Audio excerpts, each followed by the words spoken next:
বাঘের ডেরায় তাড়া করে দুই বাংলাদেশি ডাকাতকে ধরল Sundarban tiger reserve force. Royal বেঙ্গলের ডেরায় নেমে দুটি নৌকা সহ দুজন বাংলাদেশি ডাকাতকে গ্রেফতার করে সুন্দরবন টাইগার রিজার্ভ ফোর্স।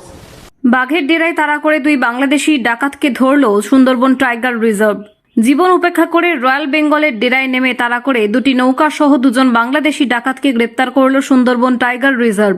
ঘটনাটি ঘটেছে বৃহস্পতিবার সকালে সুন্দরবনের ন্যাশনাল ইস্ট পার্ক রেঞ্জ এলাকায়। ধৃতরা হল আজিজ সর্দার, আব্দুল গফফর হাওলাদার। ধৃতদের বাড়ি বাংলাদেশের সাতক্ষীরা এলাকায়।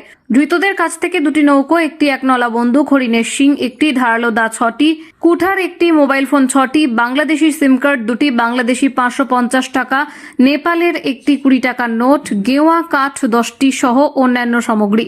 জানা গিয়েছে ধৃতরা 6টি কাঁকড়া ধরার নৌকো, একটি মাছ ধরার নৌকোয় মৎস্যজীবীদের বেধড়ক মারধর করে ছিনতাই করে। আরও জানা গিয়েছে বৃহস্পতিবার সুন্দরবনের ন্যাশনাল ইস্ট পার্ক রেঞ্জ সংলগ্ন খালের ধারে সুন্দরবনের ন্যাশনাল ইস্ট পার্ক রেঞ্জের রেঞ্জার স্বপন কুমার মাঝি ও ট্রেনি রেঞ্জার নবকুমার সাউয়ের নেতৃত্বে ফরেস্ট গার্ড দীপক মৃধা, অরণ্য সাথী সুকুমার মণ্ডল, সুব্রত কুমার সাউ, বুদ্ধদেব দলপতি, শস্যবিন্দু পাত্র সহ 7 সদস্যের একটি দল নজরদারি করছিলেন। সেই সময় তারা 4টি নৌকো দেখতে পান। তারা দ্রুততার সাথে নৌকার কাছে যাওয়ার চেষ্টা করেন। অন্যদিকে সুযোগ বুঝে দুটি নৌকার 7 জন নদীতে ঝাঁপ দিয়ে সুন্দরবন জঙ্গলে বাঘের ডেরায় লুকিয়ে পড়ে। এদিকে সুন্দরবন টাইগার রিজার্ভের সদস্যরা সুন্দরবন জঙ্গলে নেমে চিরুনি তল্লাশি অভিযান চালায়। দীর্ঘ প্রায় 2 ঘন্টা বাঘের আস্তানা তল্লাশি অভিযান চালিয়ে দুই বাংলাদেশি ডাকাতকে ধরে ফেলে। অন্যান্যরা পালিয়ে গা ঢাকা দেয়, তবে তাদের খোঁজে সুন্দরবন টাইগার রিজার্ভ তল্লাশি অভিযান জারি রেখেছে। ধৃত দুই ডাকাতকে শুক্রবার আলিপুর SGMA আদালতে তোলা হবে। ঘটনা প্রসঙ্গে ন্যাশনাল ইস্ট পার্কের ট্রেনি রেঞ্জার নবকুমার সাউ জানিয়েছেন, ধৃত ডাকাতরা সুন্দরবন জঙ্গলে ডাকাতি করার পাশাপাশি একটি হরিণ মেরে পুড়িয়ে খেয়েছে ডাকাত দলটি। তার প্রমাণস্বরূপ সুন্দরবন জঙ্গলে পোড়া জায়গাটি পাওয়া গিয়েছে। উল্লেখ্য, বর্তমানে সুন্দরবনে প্রচুর পর্যটকদের আনাগোনা, অসংখ্য ভিড় পর্যটকদের। সুযোগ বুঝে জলদস্যুরা অসামাজিক কাজ করার উদ্দেশ্য নিয়ে ভারতে প্রবেশ করেছিল ডাকাত দলটি। তবে সুন্দরবন টাইগার রিজার্ভের তীক্ষ্ণ নজরদারির ফলে ধরা পড়ে যায় বাংলাদেশি ডাকাতরা।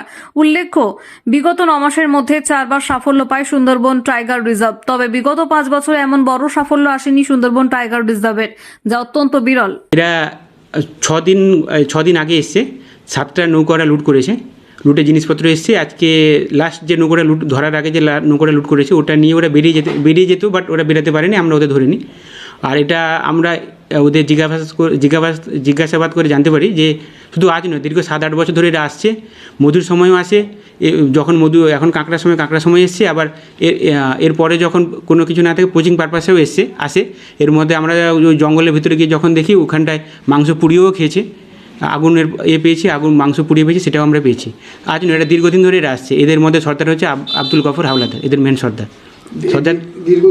দীর্ঘদিন ধরে অবৈধভাবে প্রবেশ করছে। আপনার নাম? আমার নাম Nabakumar Sau, trainee range officer, national.